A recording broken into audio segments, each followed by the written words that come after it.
and welcome back to Foreign Correspondents. I'm Somi Sorang with our panel of foreign journalists. Welcome to the program. Thank you. Thank you for being here.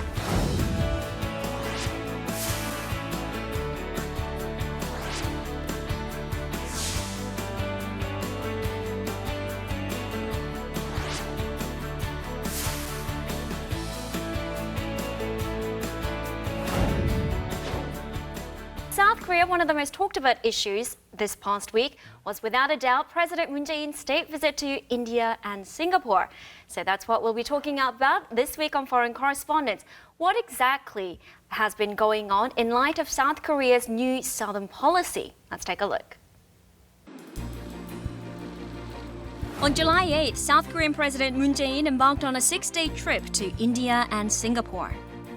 The state visit's goal was to receive support for peace on the Korean Peninsula, North Korea's denuclearization, and bolstering economic ties. 지정학적, 전략적으로 중요성이 높아지고 있는 남아시아 지역에서 우리 기업들의 진출 교부도를 강화하는 데 의의가 있다고 하겠습니다. The highlight of President Moon's visit to India was the opening ceremony of Samsung Electronics' newest smartphone manufacturing plant.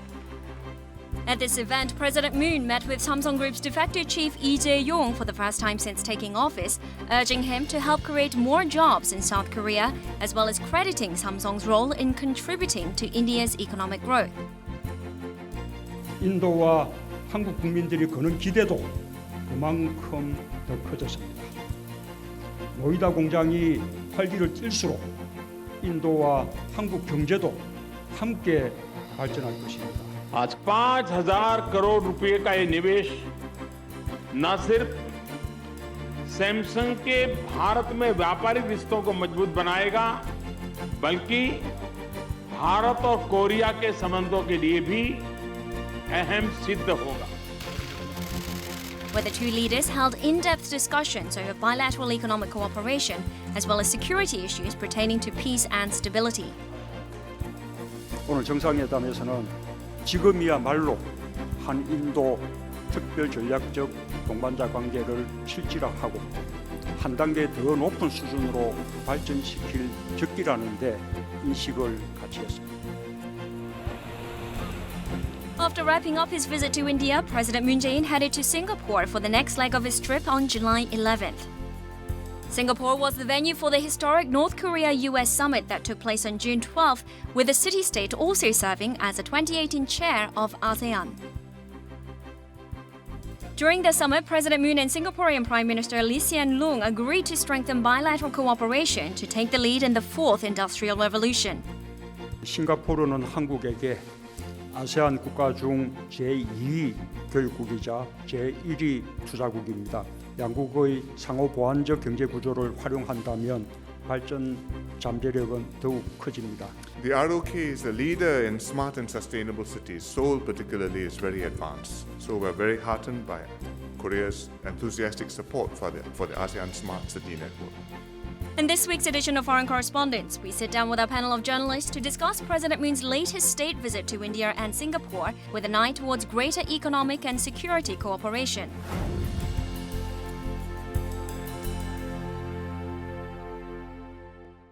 So which particular moments from Moon's trip to India and Singapore stood out for you?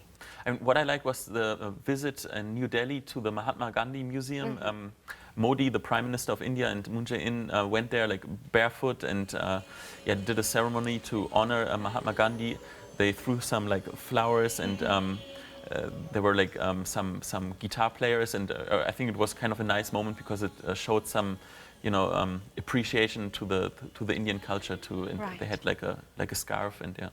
And we should note, though, that that was the only time that Modi himself has gone with another head of state to visit the Gandhi Museum. And so that was taken as particularly significant that the South Korean president was accompanied by Modi himself to that. And then the other sign there that was that he had a very packed schedule. Moon Jae-in had a very packed schedule when he was in India, something like 18 different events.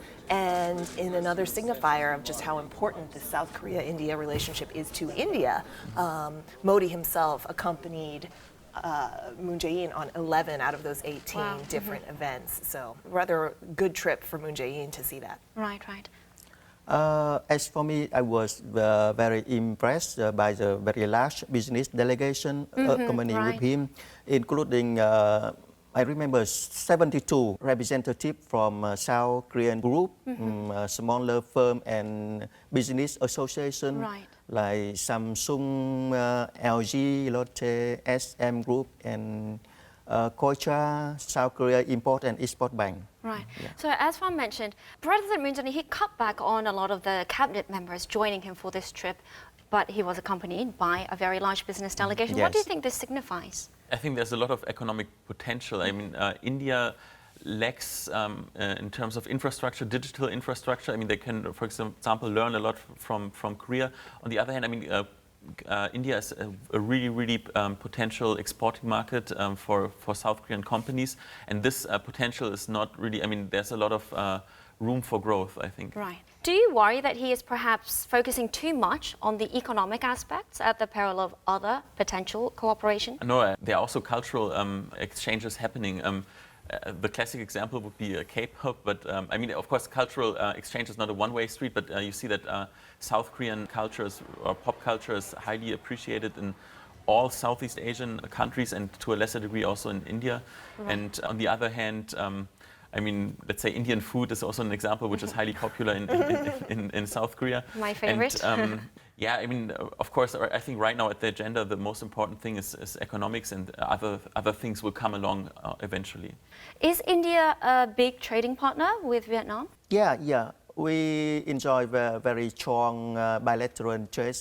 You know, the two countries has set a target to raise bilateral trade turnover to $15 billion by the year 2020. What about for Germany? Is India an important trading partner? Not as important as it could be, unfortunately.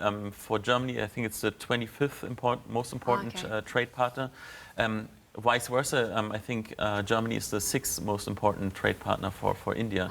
And I think some German, like SME, like small and medium-sized companies are a little bit reluctant to invest there.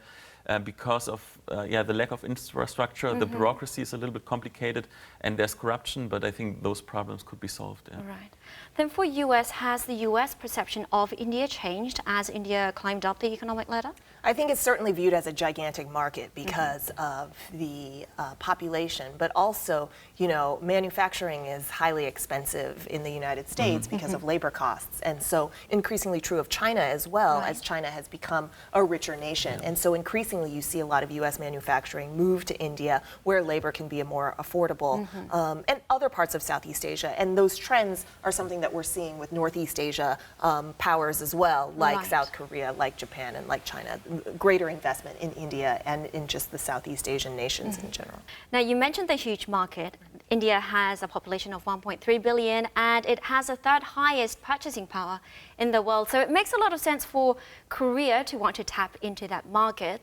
But for India, what kind of business interests do you think India has for South Korea?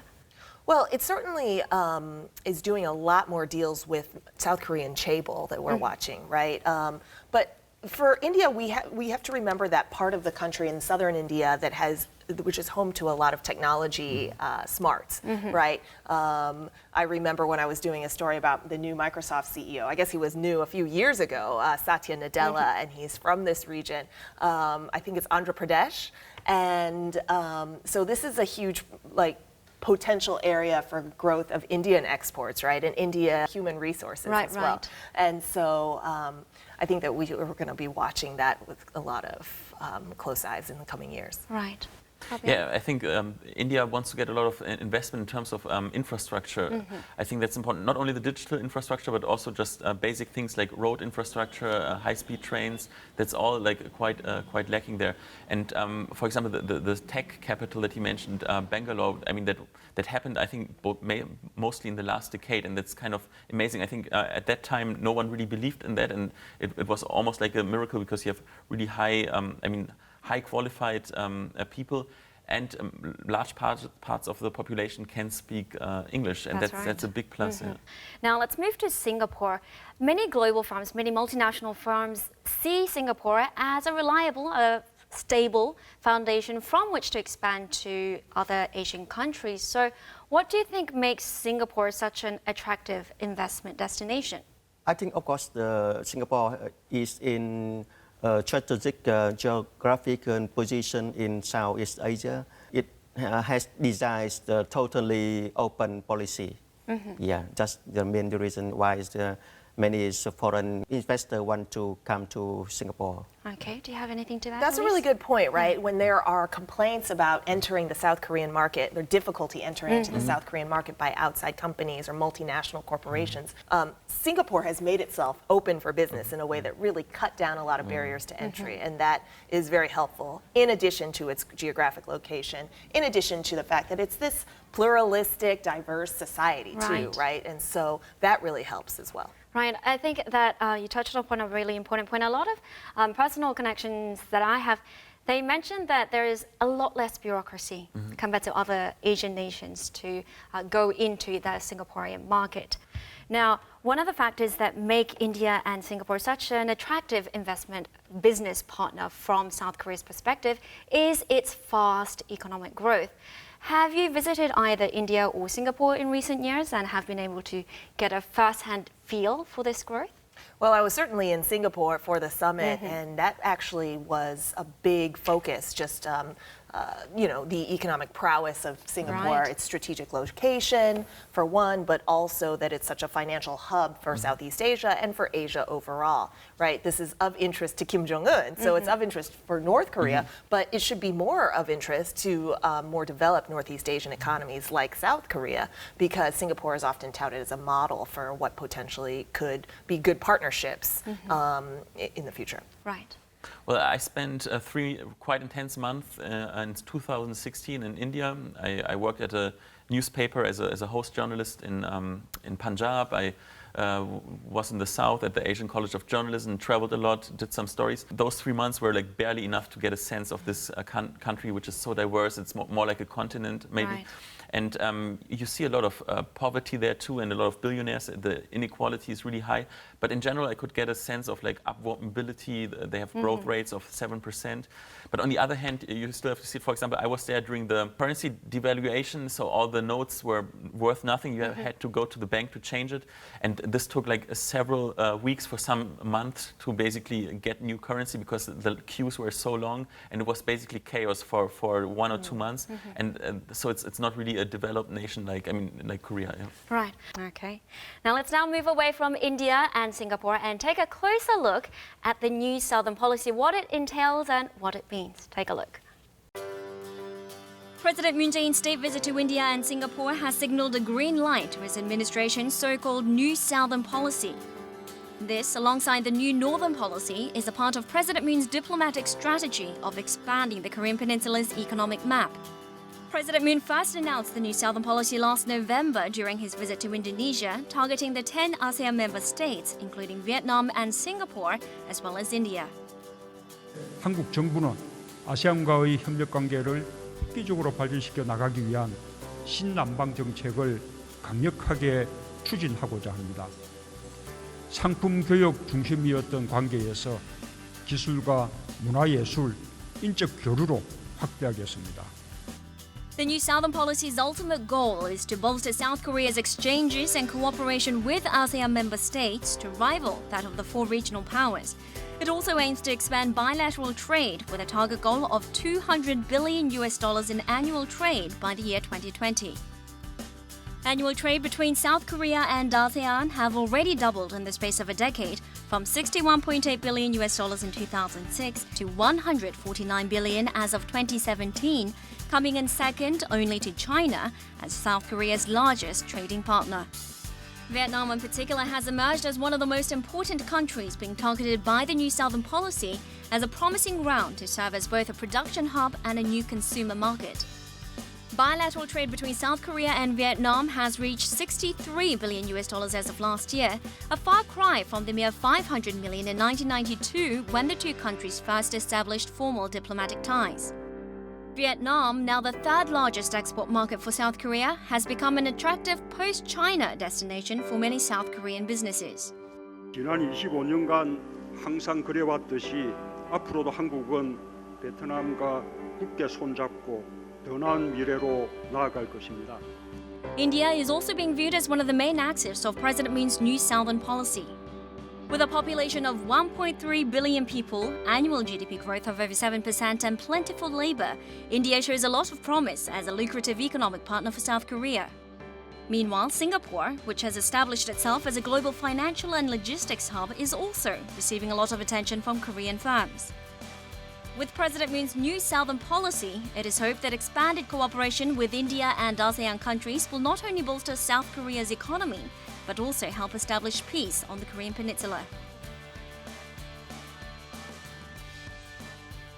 Now, since taking office, President Moon Jae-in has repeatedly vowed to upgrade South Korea's ties with ASEAN to rival those with the neighboring countries, namely US, China, Japan, and Russia.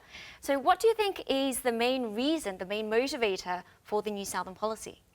A little diversity in investments, right? One of the reasons that was talked about a lot was during the time that he started the Southern policy, ahead of a visit to Indonesia, Right. Moon Jae-in and the Chinese government and the Chinese economy were having a lot of trouble over THAAD. This feels like ages ago now, but China was essentially boycotting a lot of South Korean imports and stopping Chinese from visiting South Korea, which is a huge source of tourism. So it was really important, I think, at the time to be really thinking about economic policy that was invested in lots of different Right. places or relations with lots of different places, and that Southeast Asian market is huge and has a lot of future potential. Every time I cover ASEAN, the top line that comes out of it is that more than 50% or about 50% of the population of the 10 ASEAN countries is 35 years of age or younger. Exactly. So this is a huge, huge area of growth. So it's smart. I think it's a smart Right. strategy. Yeah, you mentioned THAAD. I mean, there's one other insecurity, that's the trade wars that Trump starts right now. So you really want to have a diverse economic cooperation with many countries and regions as possible, so you're not really dependent on if one trade partner falls away or one ally turns out to be rather unreliable than Right. unreliable, then I think it's good. I think it's long overdue that Moon Jae-in starts this new Southern policy. Right. Now, Vietnam is one of the 10 ASEAN member countries, and also it's the third largest importer of South Korean goods after Yes. China and the US. So there's a lot of Korean businesses in Vietnam. Yeah. What are some notable brands or companies in Vietnam? Oh, actually, there are many famous, many well names such as Samsung, LG, Lotte, and I think they operating very well in Vietnam because the South Korean made product are high quality, competitive price, and very good after sale service. Right, Yeah. okay. What about for Germany? I'm always interested because German manufactured goods always enjoys a very good reputation all over the world as a sign of quality. So how do South Korean brands fare in Germany? Well, yeah, I mean, they're good. How they turned their brand image is kind of amazing. I still remember when I was in elementary school, my father thought about maybe we can get a Hyundai car, and my mother was strictly opposed to it. No, we buy like a Volkswagen, like a VW. Right. And at that time, like South Korean cars were like considered as like they're moderately priced, but the quality not the best. And now like they are quite popular, and Samsung is dominating like the smartphone market, TV market. So I think in the last 20 years or so, the brand image like really increased. Right. So I think now they're seen as not as cheap electronics anymore, but really top notch. Okay, now let's go back to Vietnam. Yeah. What other reasons, apart from its rapid economic growth, do you think makes it an attractive investment destination for South Korea? Oh, according to me, the main reason behind the fast Vietnam fast economic growth is that we have political stable environment, and besides we have cheap, diligent, abundant labor sources, and we encouraging investment policies. Right. Yeah. Now, the US recently mentioned that the economic growth model, as displayed by Vietnam, could be a good example for North Korea to emulate. What similarities do you see between the two countries? Well, it's authoritarian rule, right? I mean, that's the obvious one. Vietnam was able to grow its economy despite keeping a tight control on the political system. North Korea would also seek to do the same, right? To have the regime stay in power, but also allow for some market economy, aspects of a market economy to really rise up while still supported by or under the control of the state. Yeah. Okay, Fabian? Yeah, I mean, if North Korea would follow the Vietnam model, that would be one of the most positive scenarios possible. I'm a little bit skeptic. I mean, North Korea's, the regime is way more paranoid about opening up. Also, its economy, they do it really two steps in front and one step back, and it's they're really careful and do it in really small steps. So yeah, we'll see. But I think it would be an admirable scenario for North Korea. Okay, now let's go back to the corporate image of things. We are all familiar with Hallyu, K-pop, K-drama, K-beauty, and so on. Do you think this Hallyu phenomenon helps corporate image of South Korean companies that have far distance from Hallyu itself? I haven't really thought too much about the connection. I mean, I guess it's all, you can kind of bucket it all together as affecting South Korea's image or just Korea's image culturally around the world, right? One thing that then gets lost, though, is what's happening in South Korea like domestically as a result of exporting all of these surface level things. I have seen some discussion of that, right? Like South Korea is proud of exporting consumerism and exporting how to improve your appearance. So I do think at some point South Korea domestically will have to have a more gut check type conversation about the meaning of that and whether it does want to export some things that are less consumer focused. Right. Do you think the surface level of it actually has made it catch on so fast? Yes, right? It makes it, you know, it's hot right now, right? Like K-pop is hot or K-film, right? This was probably maybe a generation ago, but when really Korean film was very popular, it really was able to attract a trend following very quickly, and then now is more of a cult following, right? So I think that's a good point. Okay. That's the point, or the reason why I think Hallyu doesn't really work that well in Europe. I mean, of course, it has followers, but it's still a little bit like a niche. So in Europe, for example, there are other things that contribute to the increasing image of South Korea, and that goes a little deeper, I think, than Hallyu. But I think for, let's say, for Southeast Asia, it works really well because, I mean, those societies, they come also from poverty.